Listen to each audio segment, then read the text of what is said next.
Baik, perkenalkan kami dari SGDB 2. Pada hari ini akan mempresentasikan student project kami yang berjudul Hypertension Without Complication. Sebelumnya, perkenalkan saya Daniel Gunawan dengan 3 digit NIM terakhir 151 akan menjelaskan mengenai latar belakang student project kami. Menurut WHO, hipertensi merupakan masalah kesehatan yang terus meningkat secara global. Dari seluruh orang dewasa yang mengalami hipertensi, hanya sekitar 54% yang sadar akan kondisinya. Dan dari seluruh kasus hipertensi, hanya sekitar 21% yang sudah terkendali. Next. Hipertensi sering disebut juga silent killer, di mana hipertensi ini cukup sering dijumpai, namun menjadi salah satu faktor risiko utama terjadinya mortalitas prematur bersama dengan diet yang kurang sehat, obesitas, dan juga merokok. Jadi berikutnya akan dilanjutkan oleh rekan saya. Perkenalkan, nama saya Ida Cantika dengan 3 digit NIM terakhir 071. Hipertensi atau tekanan darah tinggi dapat didiagnosis bila angka tekanan darah sistolik lebih dari 140 mmHg dan atau diastolik lebih dari 100 mmHg dari 2 hari pengukuran yang berbeda. Jumlah penderita hipertensi di seluruh dunia diperkirakan 1,28 miliar jiwa. Negara berpenghasilan rendah menengah menyumbang 2/3 data hipertensi dari seluruh dunia dan prevalensi tertinggi ditemukan di wilayah Afrika. Data Riskesdas 2013 dan 2018 menunjukkan prevalensi hipertensi di Indonesia meningkat secara signifikan dari 25,8% menjadi 34,1% pada kelompok usia lebih dari 18 tahun. Prevalensi tertinggi terdapat di Kalimantan Selatan dan terendah di Provinsi Papua. Next, diperkirakan 1/4 laki-laki dan 1/5 perempuan di Indonesia menderita hipertensi. Terjadi pula peningkatan proporsi penderita hipertensi seiring bertambahnya usia. Bisa dilanjutkan? Perkenalkan, saya Albert Salim dengan 3 digit NIM terakhir 041. Saya akan melanjutkan tentang etiologi dan juga faktor risiko. Mekanisme patofisiologi hipertensi sangat kompleks, di mana tekanan darah ditentukan oleh berbagai faktor, yaitu sistem RAS, peptide natriuretik, endotelium, sistem saraf-simpatik, dan juga sistem imun. Perubahan pada regulator ini dapat mengakibatkan peningkatan dari tekanan darah ataupun hipertensi. Next. Hipertensi disebabkan oleh kombinasi predisposisi genetik dan juga lingkungan. Dengan demikian, faktornya dibagi menjadi faktor yang dapat dimodifikasi dan juga tidak dapat dimodifikasi. Faktor yang tidak dapat dimodifikasi adalah faktor keturunan, pria dan juga usia di atas 50 tahun, di mana risiko terjadi hipertensi meningkat seiring bertambahnya usia karena kekakuan pembuluh darah arteri yang bertahap. Bisa di next. Risiko hipertensi juga meningkat pada orang dengan gaya hidup tidak sehat, seperti kebiasaan merokok, minum alkohol, obesitas, kurang aktivitas fisik, intake natrium yang tinggi, serta konsumsi sayur kurang dari atau sama dengan 3 hari per minggu. Oleh karena itu, diperlukan intervensi gaya hidup dengan menargetkan faktor risiko hipertensi yang dapat dimodifikasi. Akan dilanjutkan oleh rekan saya. Perkenalkan, nama saya Agus Sefika dengan NIM 131. Di sini saya akan menjelaskan terkait dengan sign and symptoms, di mana sebagian besar pasien dengan hipertensi tidak menunjukkan gejala klinis atau bersifat asimptomatik. Maka dari itu, hipertensi sering diberi julukan a silent killer, di mana studi sebelumnya yang dilaksanakan oleh Goodhart yang melibatkan pasien hipertensi menunjukkan beberapa pasien mengalami gejala antara lain sakit kepala, pusing, hot flashes, gangguan mood meliputi frustasi, iritabilitas, dan juga mood yang rendah. Dan di mana studi sebelumnya menunjukkan pasien hipertensi merasakan sakit kepala total, di mana pasien pria sebagian besar menunjukkan adanya riwayat penyakit atau riwayat sakit kepala moderat atau sedang dan nyeri dada. Di mana studi tersebut juga menunjukkan adanya kecenderungan pasien mengalami gangguan penglihatan seperti adanya titik gelap atau dark spots pada lapang pandang dan juga kelelahan. Bisa dilanjutkan? Perkenalkan, nama saya Jonathan Setiawan dengan 3 NIM terakhir 111. Sini saya akan menjelaskan tentang diagnosis dari hypertension atau complication. Berdasarkan American Heart Association, hipertensi bisa ditegakkan setelah 3 kali pengukuran dalam 3 visit berbeda dan ambil nilai rata-rata dari pengukuran kedua dan ketiga dari situ. Jika hasilnya di bawah 130/85 mmHg bisa diukur lagi dalam 3 tahun yang akan datang.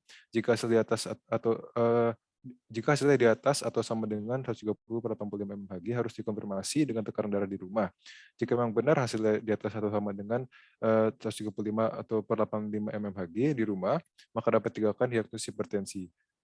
Adapun juga klasifikasi hipertensi berdasarkan JNC7 dari normal, prehypertension, stage 1 hypertension, dan stage 2 hypertension, di mana stage 2 hypertension sudah cukup parah dan berbeda dari systolic blood pressure serta diastolic blood pressure tersebut. Bisa lanjut oleh teman saya. Baik, perkenalkan saya Hyang Ayudi dari Dumaranang dengan 3 digit NIM terakhir 091. Saya akan menjelaskan tentang differential diagnosis. Untuk differential diagnosisnya, yang pertama ada hipertensi sekunder, yaitu kondisi tekanan darah tinggi yang disebabkan oleh penyakit tertentu, seperti kidney disease, adrenal disease, thyroid problems, dan obstructive sleep apnea. Yang kedua ada white coat hypertension yang terjadi jika seseorang mengalami tekanan darah tinggi kala bertemu dengan tenaga medis, misalnya dokter, tetapi hasil akan normal jika diukur dengan ambulatory blood pressure monitoring atau ABPM. Yang ketiga ada mass hypertension. Kejadian ini adalah kebalikannya dari white coat hypertension, yaitu tekanan darah normal saat dicek di klinik, namun di tempat lain berubah menjadi sangat tinggi. Yang terakhir ada pseudohypertension yang biasanya terlihat pada pasien usia lanjut, di mana pengukuran tekanan darah yang diperoleh dengan sphygmomanometer atau tekanan darah manset jauh lebih tinggi daripada tekanan darah yang sebenarnya. Kemudian perkenalkan saya Clarissa dengan 3 digit yang terakhir 081. Saya akan menjelaskan tentang family interaction. Jadi pada pasien hipertensi, kedapatan minum obat dan juga pola hidup yang tidak sehat menjadi alasan hipertensi menjadi tidak terkontrol. Oleh karena itu, perlu anggota keluarga sebagai pemberi motivasi pada pasien. Pada interaksi keluarga, pertama yang bisa diberikan adalah dengan memberikan emotional support, yaitu dengan menciptakan lingkungan keluarga yang harmonis sehingga pasien tidak stres dan juga lebih patuh dengan pengobatan. Selanjutnya adalah informational support, yaitu dengan memberikan pengetahuan tentang makanan yang harus dihindari, tidak makan makanan cepat saji atau juga mengonsumsi garam secara berlebihan. Hal ini bisa menambah kepatuhan pasien dalam menjaga pola makannya. Kemudian ada instrumental support, yaitu dengan membantu pasien saat pasien sedang minta bantuan, seperti contoh pada saat memberikan makanan dengan pasien, itu harus sesuai juga dengan resep dokter. Kemudian selanjutnya ada appreciation support, yaitu diberikan dengan memuji dan juga mengapresiasi pasien jika kondisi kesehatan yang baik dan saat mereka patuh terhadap pengobatan. Bisa dilakukan dengan melakukan aktivitas bersama dengan pasien, seperti dengan berolahraga, menonton film, dan juga berekreasi bersama pasien.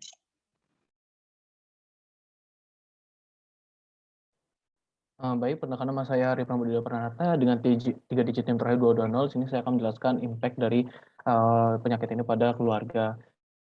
Di sini berdasarkan data penelitian dilakukan di Sri Lanka, pasien yang memiliki riwayat keluarga hipertensi mempunyai risiko yang lebih tinggi dibandingkan yang tidak memiliki.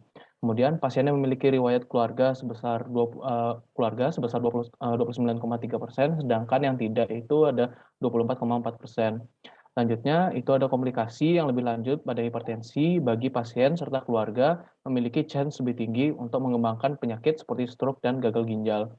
Kemudian, adanya bagi keluarga juga harus merubah dari pola hidupnya mereka agar gejala-gejala hipertensi tidak menjadi lebih buruk lagi. Dan juga sebagai prevensi apabila belum terkena hipertensi pada keturunan dari pasien. Baik, selanjutnya.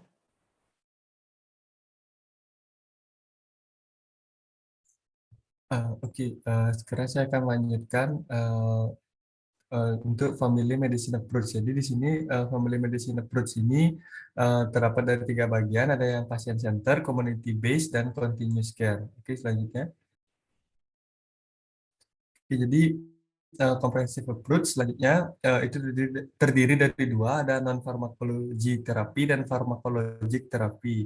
Di mana non farmakologic terapi ini terdiri dari mengurangi makanan yang tinggi garam, melakukan DASH diet, selanjutnya berhenti merokok, berhenti meminum minuman alkohol, dan menjaga agar tubuh tetap ideal.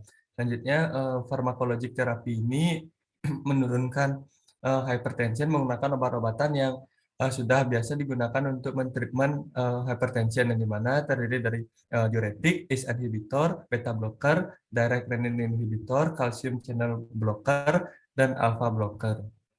Next. Jadi di sini sebelum memberikan obat kepada pasien ada 2 faktor yang kita harus perhatikan. Yang pertama drug administering principle, yang dimana memberikan obat dimulai dari dosis yang paling rendah, menggabungkan obat secara benar, merubah obat sebelum memberi dosis yang lebih tinggi pada obat yang sama, dan pasien harus dikontrol pada saat meminum obatnya agar selalu meminum obat setiap hari. Untuk pemilihan obatnya, kita harus melihat faktor sosial ekonomi pasien, risk faktor dari setiap individu pasien, komplikasi yang dimiliki pasien, penyakit lain, variasi respon dari setiap pasien yang kita berikan obat, dan kemungkinan adanya efek samping. Next. Oke, selanjutnya ada collaborative approach, yang dimana di sini collaborative approach itu terdiri dari team based care, yang dimana di sini ada tim yang akan melakukan intervensi selalu pada pasien, yang dimana tim ini bisa disebut PPCM yang terdiri dari physician, farmasis, dan kolaboratif model, yang dimana di sini pasien akan dilakukan intervensi tentang pengetahuannya tentang obat-obatan tekanan darah, dosis dan waktu untuk meminum obat, efek samping dari obat-obatan, dan faktor lain yang bisa menjadi masalah untuk mengontrol tekanan darahnya. Selanjutnya, tim farmasi akan memberikan rencana treatment dan rekomendasi untuk dokter yang akan nantinya dokter akan melakukan treatment yang terbaik untuk pasien tersebut. Bisa dilanjutkan? Perkenalkan, saya Michelle dengan NIM 021 akan menjelaskan tentang continuing care approach. Jadi setelah dilakukan pemeriksaan dan didiagnosis hipertensi, terdapat beberapa perawatan lanjutan yang juga penting dalam menjaga tekanan darah tetap dalam keadaan normal dan agar tidak terjadi komplikasi lanjutan. Di antaranya adalah mengurangi atau menjaga berat badan normal, yaitu BMI 18,5 hingga 24,9, mengikuti program makan DASH, mengurangi asupan sodium dengan tidak mengonsumsi sodium lebih dari 2.400 mg per hari, atau sebaiknya 1.500 mg per hari, kemudian melakukan aktivitas fisik aerobik secara teratur minimal 30 menit sehari, contohnya adalah jalan cepat. Dan yang terakhir, menghentikan kebiasaan merokok serta mengurangi konsumsi alkohol, yaitu sebanyak 2 gelas maksimal pada laki-laki dan 1 gelas pada perempuan. Next. Selain itu, ada beberapa hal yang dapat dilakukan untuk mencegah seseorang terkena hipertensi atau komplikasinya yang dibagi menjadi pencegahan primer, sekunder, dan tersier.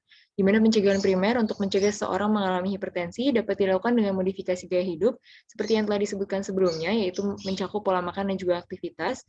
Kemudian untuk pencegahan sekunder, yaitu untuk mendeteksi hipertensi sedini mungkin dan mencegah terjadinya komplikasi, dapat dilakukan dengan pemeriksaan kesehatan rutin berupa tekanan darah, gula darah, kolesterol, berat badan, dan tinggi badan, serta yang terakhir mengonsumsi obat hipertensi secara teratur. Kemudian untuk pencegahan tersier, yaitu untuk meningkatkan kualitas hidup dan mencegah gejala-gejala komplikasi, dapat dilakukan dengan manajemen spesifik komplikasi atau menjalani program rehabilitasi tertentu. Akan dilanjutkan oleh teman saya. Baik, perkenalkan saya Pandenya Triatni Satyawati dengan 3 digit NIM terakhir 031. Di sini saya akan menyampaikan kesimpulan dan juga saran. Next. Baik, di sini kesimpulannya adalah hipertensi merupakan suatu kondisi di mana tekanan darah sistolik itu lebih dari atau sama dengan 140 mm Hg dan juga tekanan darah diastoliknya lebih dari atau sama dengan 100 mm Hg yang diukur berdasarkan 2 hari pengukuran. Hipertensi ini bisa disebabkan karena kombinasi dari predisposisi genetik dan juga faktor lingkungan. Sebagian besar pasien itu tidak menunjukkan gejala, namun ada juga beberapa dari mereka yang menunjukkan gejala seperti nyeri kepala, pening, hot flashes, dan juga iritabilitas. Ada 2 macam pendekatan komprehensif yang dilakukan untuk pasien hipertensi, yaitu ada non-pharmacological, itu adalah based diet dan juga exercise, dan ada juga yang pharmacological, yaitu dengan meminum obat antihipertensi. Pasien antihipertensi itu memerlukan pendekatan berbasis tim, yaitu dengan melibatkan dokter dan juga tim farmasi, sangat penting untuk mencegah terjadinya hipertensi dan juga komplikasinya, di mana pencegahan ini terdiri dari primer, sekunder, dan juga tersier. Kemudian untuk sarannya, next. Karena di sini pihak keluarga berperan sangat penting untuk memberikan support secara moral, emosional, dan juga apresiasi, maka sebaiknya pihak keluarga menemani pasien sehingga pasien bisa merasa lebih termotivasi dan juga patuh dalam pengobatan. Pihak keluarga juga bisa melakukan aktivitas yang menyenangkan seperti menonton film ataupun berekreasi untuk meningkatkan lifestyle dari pasien tersebut. Baik, mungkin sekian presentasi dari SGD kami, SGD B2. Terima kasih.